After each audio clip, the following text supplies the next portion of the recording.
Hello friends, functional analysis के आज के इस वीडियो में हम होल्डर इनइक्वालिटी फॉर सीक्वेंस को प्रूव करेंगे। जैसा कि हम Holder's inequality for n tuples को प्रूव करके आ चुके हैं, तो इस इनइक्वालिटी को प्रूव करने के लिए हम Holder's inequality for n tuples का ही यूज करेंगे। जैसा कि Holder's inequality for n tuples का यूज हमने Minkowski inequality for n tuple को प्रूव करने में किया, और Minkowski inequality for n tuple का यूज एलपीएन स्पेस को नॉन लीनियर स्पेस प्रूव करते वक्त यूज किया। तो होल्डर्स इनइक्वालिटी फॉर सीक्वेंस और मिन्कोव्स्की इनइक्वालिटी फॉर सीक्वेंस का यूज हम एलपी स्पेस को नॉन लीनियर स्पेस प्रूव करते वक्त करेंगे। तो एलपी स्पेस को नॉन लीनियर स्पेस के point of view holders inequality for sequence को समझना काफी जरूरी है। तो इस की पहले स्टेटमेंट समझते हैं। जो डिफरेंस आया है वो बस डिफरेंस इस बात का आया है कि हमारे जो एलिमेंट है अब वो सीक्वेंस से रिप्लेस हो चुके हैं। इससे पहले वाली होल्डर इनइक्वालिटी के अंदर जो हमारे एलिमेंट थे वो अपने आप में एन टपल थे, लेकिन अब हमारे जो एलिमेंट है वो अपने आप में सीक्वेंसेस हैं जो कि इस कंडीशन को सेटिस्फाई करते हैं। इस बात का मतलब एक टाइप से अगर हम सीक्वेंस की हर एक टर्म का मॉडुलस लेकर और उसकी पावर पी करके जो सीरीज बनाएंगे वो सीरीज आपकी कन्वर्जेंट होगी। तो ये सीक्वेंस इन कंडीशन को सेटिस्फाई करती है। सिमिलरली अगर वाई एन भी अपने आप में सीक्वेंस है तो वाई एन के हर एक टर्म का मॉडुलस लेकर पावर पी करके हम जो सीरीज बनाएंगे वो सीरीज आपकी कन्वर्जेंट होगी। तो होल्डर इनइक्वालिटी फॉर सीक्वेंस की जो स्टेटमेंट है वो बिल्कुल जो Holder inequality for n tuples के जैसी ही है, बस जो चेंज आया है वो जैसा कि यहाँ पर summation i from 1 to n run करता था, यहाँ पर जो आपका इनफाइनाइट समेशन से ये रिप्लेस हो चुका है, और सारी की सारी बातें वही है। ये आपकी अगर एलपी स्पेस को अगर आपने ध्यान से देखा हो तो ये एलपी स्पेस की पीएथ नॉर्म है। सिमिलरली ये एल क्यू स्पेस की क्यूथ नॉर्म है।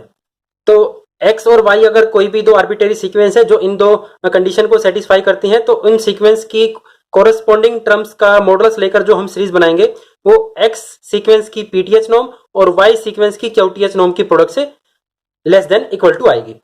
तो इसको समझने के लिए हम सबसे पहले इन सीक्वेंस की फर्स्ट एन टर्म्स को ही कंसीडर करते हैं। जब आप इन दो सीक्वेंस की फर्स्ट एन टर्म्स को कंसीडर करोगे तो वो अपने आप में एन टपल की तरह बिहेव करेगा, और एन टपल के लिए हम Holder's inequality for n tuples को प्रूव करके आ चुके हैं।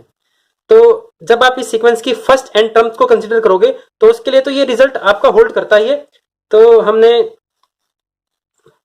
Summation i from 1 to n x i y i modulus less than equal to x की पीटीएच नॉर्म वाई की क्यूटीएच नॉर्म, जहां पर एक्स और वाई आपके इस सीक्वेंस की फर्स्ट एन टर्म्स है, या फिर बोल सकते हो एक्स और वाई आपके एन टपल है।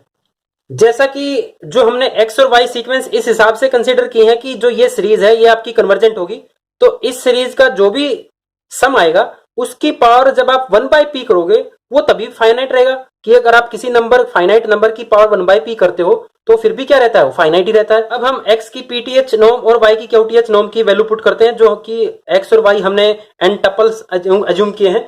तो x n टपल्स के कोरस्पॉन्डिंग जो पीटीएच और क्यूटीएच नॉर्म होती है ये दोनों वैल्यू पुट कर दी हमने। अब यहां से हमें साथियों जो मेन प्रूफ है होल्डर इनइक्वालिटी फॉर सीक्वेंस का वो स्टार्ट होता है कि जब आप इस n को इन्फिनिटी से रिप्लेस करोगे, ये अपने आप में जो रिप्रेजेंट करता है ये xn सीक्वेंस की फर्स्ट एन टर्म्स का मॉडुलस लेकर जो पावर पी करके जो हमने सम कैलकुलेट किया है ये वो है। ये आपका इस x से बनी हुई जो सीरीज आएगी उससे तो ये छोटा ही होगा, क्योंकि ये फाइनाइट फर्स्ट एन टर्म का सम है। सिमिलरली ये भी आपका फर्स्ट एन टर्म का सम है, तो जो इस सीरीज का जो सम आएगा उससे ये क्वांटिटी आपकी छोटी होगी, और ये सम आपका फाइनाइट आएगा क्योंकि हमने एक्स और वाई सीक्वेंस इस हिसाब से कंसीडर किए हैं कि एक्स आई मॉडुलस पावर पी ये जो सीरीज है ये फाइनाइट होगी, तो इसकी पावर जो 1/p करोगे वो तभी भी फाइनाइट होगी, क्योंकि जब ये पावर ये नंबर आपका फाइनाइट आ चुका है तो फाइनाइट की पावर 1/p भी क्या होगा, फाइनाइट होगा। तो यहां से हमने summation i from 1 to n x i y i का मॉडुलस आपका ये दो सीरीज जो है इन दो सीरीज की प्रोडक्ट से छोटा आ चुका है। इस बात को बड़े ध्यान से समझते हैं।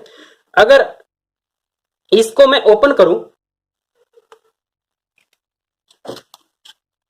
इस सीरीज को मैं ओपन करूं तो ये ओपन होगी आपकी x1 y1 plus x2 y2 plus xn yn। Finite terms हैं जिनका सम इन दो सीरीज के सम की प्रोडक्ट से, एक मिनट के लिए हम इसको लिखते हैं a, इस सीरीज का सम लिखते हैं a और इस सीरीज का सम लिखते हैं b। तो ये सम आपका a मल्टीप्लाई b से छोटा आ चुका है, और इस n के अंदर कोई खास बात नहीं है।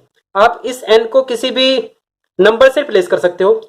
तो जब आप x1 और y1 से जो सीरीज बनाओगे xi yi from i from 1 to infinity, तो ये जो सम था ये आपकी इस